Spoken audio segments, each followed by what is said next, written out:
अध्यक्ष शनबहादुर राईजी चाहिँ जनता समाजवादी पार्टी बनाउन सकिँदैन सक्दिन भन्ने महसुस गराएका साथ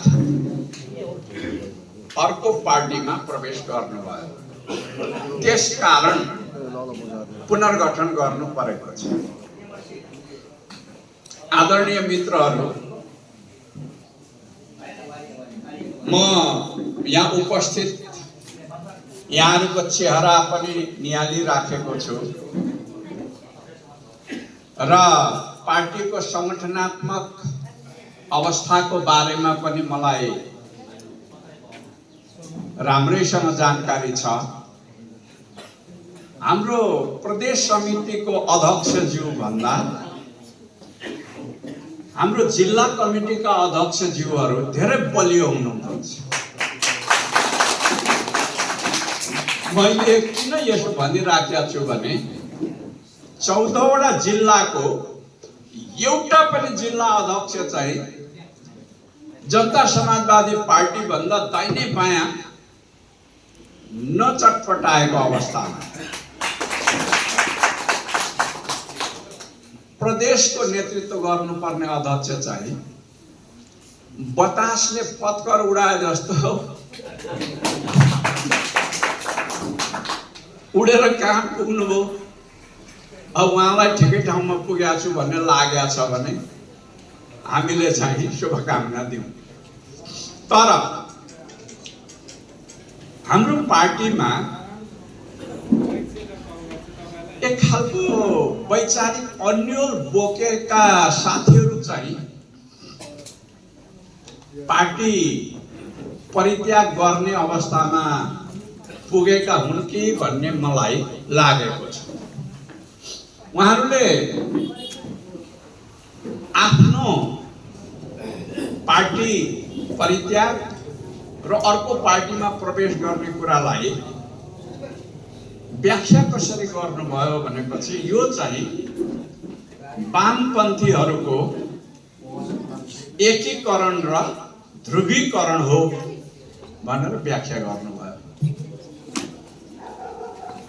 जनता समाजवादी पार्टीले निरन्तर नेपाली राजनीतिको वर्गीकरण गर्दै आएको कुरा के हो भने यो देशमा दुई क्याटेगोरीका, दुई वर्गका, दुई कोटिका, दुई खेमाका, दुई धारका राजनीतिक पार्टीहरू छन् भन्ने हो। एउटा पहिचान पक्षधर, अर्को पहिचान विरोधी। अब पहिचान पक्षधर दलहरूमा पार्टी पहिचानमा चाहिँ दृढतापूर्वक उभिएको र 13 वर्षसम्मको अभ्यासबाट वैचारिक रूपमा आफूलाई सङ्गठित गरेको, व्यवस्थित गरेको पार्टी छोडेर उहाँहरू गएको त मैले देखेँ। मैले के देखेँ भने उहाँहरू चाहिँ जेनजी आन्दोलनपछि अतालिएर आत्तिएर म को हुँ भन्ने कुरा बिर्सिएर म पहिचान पक्षधर व्यक्ति हुँ, पहिचानको पक्षमा रहेको एउटा विशिष्ट हैन सुसङ्गठित, यो सुसङ्गठित भनेको वैचारिक हिसाबले पनि सुसङ्गठित भन्न खोजेको मैले। संगठनात्मक हिसाबले त सङ्गठित छँदैछ, त्योभन्दा अझै राम्रो हिसाबले यो पार्टी जनता समाजवादी पार्टी वैचारिक रूपमा सुसङ्गठित हो। त्यो कुरा त अरू धेरै पार्टीहरूले पनि भनिराख्नु भएको छ। हामीले यो जनता समाजवादी पार्टीको वैचारिकीलाई एउटा उचाइ दिन सकेका छौँ। भलै कहाँ कसले चुनाव जित्यो कि हार्यो भन्ने कुरा छुट्टै होला, कहाँ कुन कमिटी बन्यो कि भङ्ग भयो भन्ने कुरा छुट्टै हो, कुन नेता कहाँ चाहिँ रह्यो कि रहेन भन्ने कुरा छुट्टै होला। तर वैचारिकीका हिसाबले हेर्ने हो भने पहिचानको सन्दर्भमा यो पार्टी जति सुसंगठित अर्को कुनै पार्टी मैले देख्दिनँ। तर यस्तो पार्टी छोडेर अनि त्यसपछि होइन वैचारिक हिसाबले चाहिँ लडाइँ लड्ने हो, पहिचानको निम्ति चाहिँ त्यही गएर लडाइँ लड्ने हो, ठिकठाक गर्ने हो भनेर यो गन्जागोलभित्र अन्यलभित्र विचार पनि पन्यालिने मासिने अवस्थामा कुनै पार्टीमा सामेल हुनु भनेको त्यो आफूलाई बिर्सनु नै हो। त्यसै कारण उहाँहरूले भन्नुभयो वामपन्थी ध्रुवीकरण तथा एकीकरण।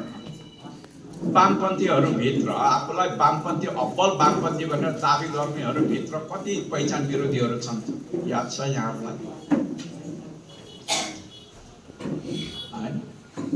वामपन्थभित्रका चाहिँ मूलधारै हुँ भन्नेहरू पहिचानलाई यति सन्तोषरा गर्ने छन् त्यो भनी साथी नै छ। त्यसकारण वामपन्थको फुलझडी लगाएर कसैलाई धोका दिनु गलत हुन्छ। पहिचानवादी हुनबाट हो भन्न सकिन्छ। पहिचानको पक्षमा उभिएकाहरूले पनि कसैले दक्षिण पन्थ है अपनाएका हुन सक्छन् दक्षिणपन्थीबाट है। जस्तो अब यहाँ मैले थोरै नामै लिनु पर्दाखेरि है जात जातिलाई चाहिँ गाली गर्ने, उछिटो काट्ने, जातिगत हिसाबले कसैमाथि चाहिँ के भन्दाखेरि पुरै आक्रामक बन्ने यो चिज चाहिँ नि पहिचानभित्रको दक्षिणपन्थ हो। दक्षिणपन्थी कोणबाट पहिचानलाई चाहिँ दुरुपयोग गर्ने चेष्टा।